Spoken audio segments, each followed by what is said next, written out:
एक जैन नन के बारे में एक प्रसिद्ध कहानी है।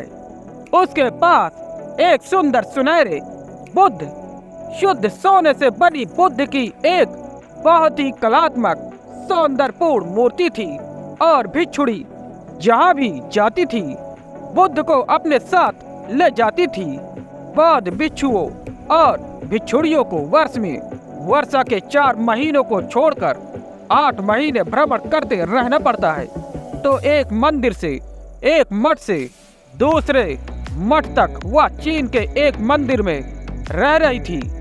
वह चीनी मंदिरों और मठों की यात्रा करने गई थी और उस मंदिर में बुद्ध की 10,000 मूर्तियां हैं। यह पूरी दुनिया में अनोखा मंदिर है।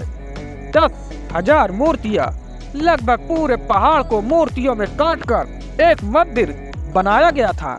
शायद इसे बनाने में सदियां लग गई।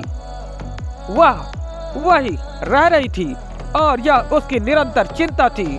हर सुबह जब वह अपने सुनहरे बुद्ध की पूजा करती तो वह फूल मिठाइयाँ चढ़ाती है, धूप जलाती थी, लेकिन आप हवा पर निर्भर नहीं रह सकते। जलती धूप से उठने वाली सुगंध सुनहरे बुद्ध की नाक तक नहीं पहुंच सकती। वह किसी भी दिशा में जा सकती है। उस मंदिर में 10,000 अन्य बुद्ध थे और सुगंध अन्य बुद्धों की नाक तक जा रही थी और यह असहनीय था। यह बहुत ज्यादा था। वह बहुत आहत महसूस कर रही थी कि उसके अपने बेचारे बुद्ध को कोई धूप नहीं मिल रही है और ये सभी आवारा लोग और मेरे बुद्ध सुनहरे हैं और वे सिर्फ पत्थर हैं और आखिरकार मेरे बुद्ध हैं। मन इस प्रकार कार्य करता है।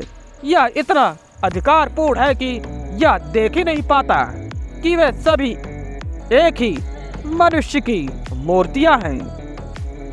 धूप किस नाक तक पहुंच रही है इससे कोई फर्क नहीं पड़ता। यह बुद्ध तक पहुंच रही है, लेकिन मेरे बुद्ध पुराना स्वामित्व वाला मन जारी है। इसलिए उसने एक छोटी सी विधि निकाली। वह एक खोखला बांस लाई और उसे एक छोटे टुकड़े में काट दिया। वह धूप जलाएगी और उसके ऊपर बांस रखेगी। एक तरफ से अगरबत्ती का धुआं अंदर ले जाएगा और दूसरी तरफ से वह अपने सुनहरे बुद्ध की नाक पर लगाएगी। लगभग उसे धूम्रपान करने जैसा, लेकिन इससे एक समस्या पैदा हो गई। उसके बुद्ध की नाक काली हो गई। इससे वह और भी अधिक परेशान हो गई। उसने मंदिर के महायाजक से पूछा, मुझे क्या करना चाहिए? मेरे बेचारे बुद्ध की नाक काली हो गई है। उन्होंने कहा, लेकिन यह कैसे हुआ? उन्होंने कहा, मुझे यह कहते हुए बहुत शर्मिंदगी महसूस हो रही है। यह मेरा अपना काम है। और फिर उसने पूरी बात बताई। पुजारी हंसा। उसने कहा, यहाँ ये सभी बुद्ध हैं। एक बुद्ध 10,000 बुद्ध। यह किस तरह पहुंचता है इससे कोई फर्क नहीं पड़ता। तुम्हें इतना कंजूस, इतना अधिकारवादी नहीं होना चाहिए। बुद्ध तुम्हारे नहीं हो सकते और मेरे नहीं हो सकते।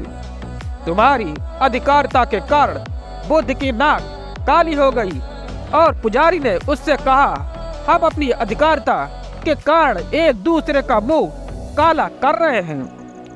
अगर हम बिना यह सोचे दे सके कि यह किस तक पहुंचता है, क्योंकि जिस तक यह पहुंचता है वह उसी अस्तित्व का हिस्सा है जिससे हम हिस्सा है, जिसका हम हिस्सा है। यह हम तक पहुंचता है